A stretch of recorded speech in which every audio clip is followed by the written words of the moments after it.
Всім привіт! Солодка, здобна і дуже смачна випічка на заквасці Levito Madre. Для рецепту, як завжди, використовую активну закваску Levito Madre. Хто вперше зайшов на канал, скажу вам, що тут усе про випічку на заквасці.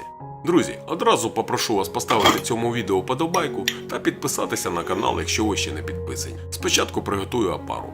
Для цього потрібно 20 грамів активної закваски Levito Madre, 35 грамів пшеничного борошна, 20 грамів цукру,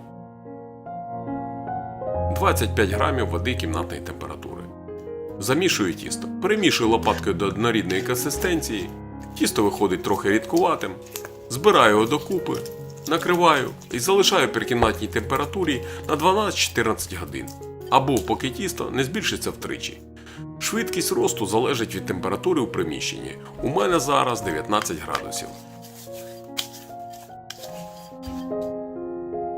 Минуло 14 годин, опара чудово підросла, дуже гарна, з приємним ароматом.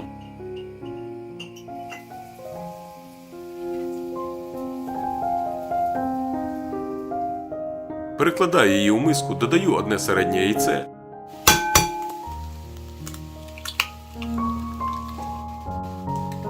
– 150 мл молока.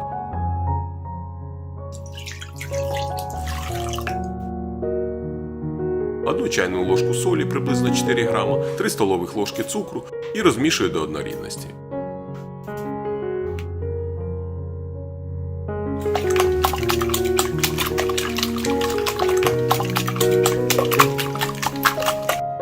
Просіваю 300-320 грамів борошна.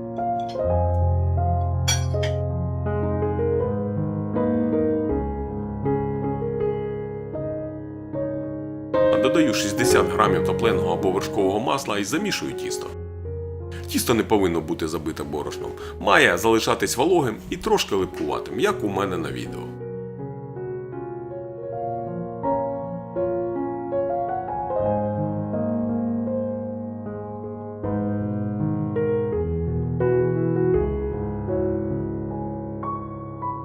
Перекладаю тісто на стіл і трохи його вимішую, або, як у моєму випадку, трохи відбиваю, недовго. Накриваю тісто і даю йому відпочити хвилин 5. Потім домішую до гладкого стану. Тобто тісто потрібно добре вимісити, щоб розвинулась гарно клейковина. І як завжди хочу сказати, якщо вам потрібна закваска Levito Madre або житня закваска, ви завжди можете замовити її у мене. Посилання на замовлення буде в описі під відео. А якщо ви хочете почати пекти хліб на заквасці і не знаєте, з чого почати, також можете звернутися до мене за консультацією за посиланням в описі під відео.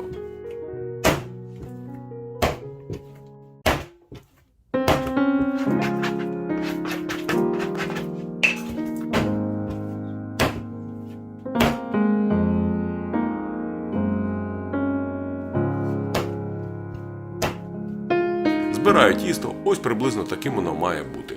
Гладеньким і трішки пружним. Перекладаю його в миску і залишаю на бродіння на 12 годин. Нагадаю, що у мене температура 19 градусів. Якщо у вас тепліше, то тісто може знадобитися менше часу, приблизно 6-8 годин. Швидкість залежить від температури, при якій бродить тісто.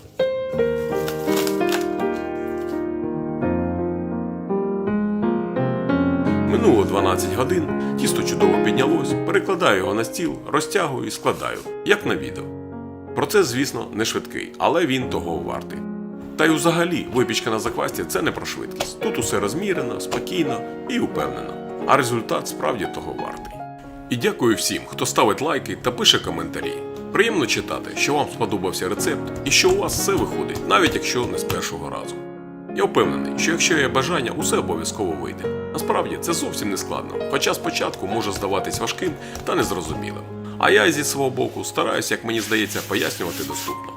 Але зрозумійте, усі тонкощі та нюанси важко вказати в одному відео. Тож пишіть свої запитання і поставте цьому відео лайк просто зараз. Це буде чудовою підтримкою для каналу. А якщо маєте бажання, ви можете стати спонсором каналу та підтримати його розвиток фінансово. Кнопка спонсорства знаходиться під відео. Так, склав тісто, присипаю зовсім трішки стіл і тісто борошном та тонко його розкатую. Далі по всій поверхні тіста викладаю макову начинку. Для цього об'єму тіста мені потрібно приблизно 200 грамів готової макової начинки. Начинку можна придбати вже готову або приготувати самостійно. Як це зробити, читайте в описі під відео. Хочу ще сказати, що замість маку можна використати будь-яку іншу начинку з корицею, горіхову, повидло і так далі.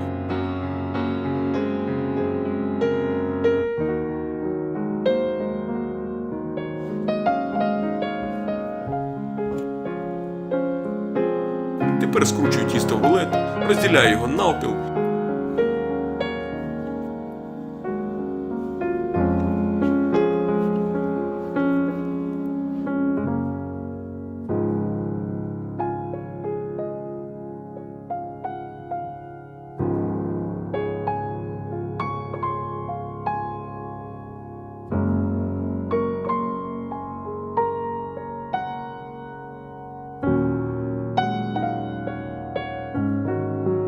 І ось таким чином переплітаю тісто.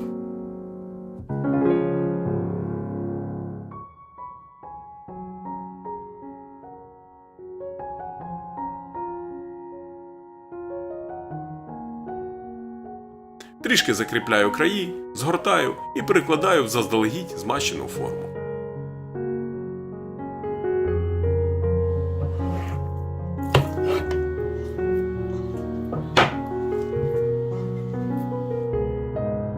Залишаю тісто на вистоювання на 2,5-3 години. Ще раз повторю, що час залежить від температури у приміщенні. Минуло 3 години, ось так гарно підійшов мій маковий завиванець, відправляю його в розігріту духовку до 180 градусів на 45-50 хвилин. Режим нагріву верх і низ, без конвекції. Форму ставлю на рівень трохи нижче середнього.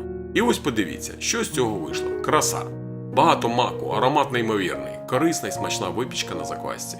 Мак також містить багато корисних речовин. Друзі, усім рекомендую приготувати таку чудову макову випічку. Та ще й на заквасці. Я ще хочу трохи змастити її солодкою водичкою, щоб вона стала ще більш блискучою і трохи вологішою. Це, звісно, не обов'язково і так дуже смачно, але мені так подобається ще більше. Я пробував і так, і так. 1 столова ложка цукру, трохи теплої води, розчиняю цукор і змащую завиванець зверху. Перекладаю з форми, ставлю на решітку, щоб він охолов. Хоча, зізнаюся, витримати це складно, дивлячись на таку красу. Вже заварюю чай. Ну ви самі бачите, аж слинка тече. Напишіть у коментарях, як вам рецепт, звідки ви дивитесь, ставте запитання та вподобайки, підписуйтесь на канал, якщо ще не підписані, і до зустрічі у наступному відео.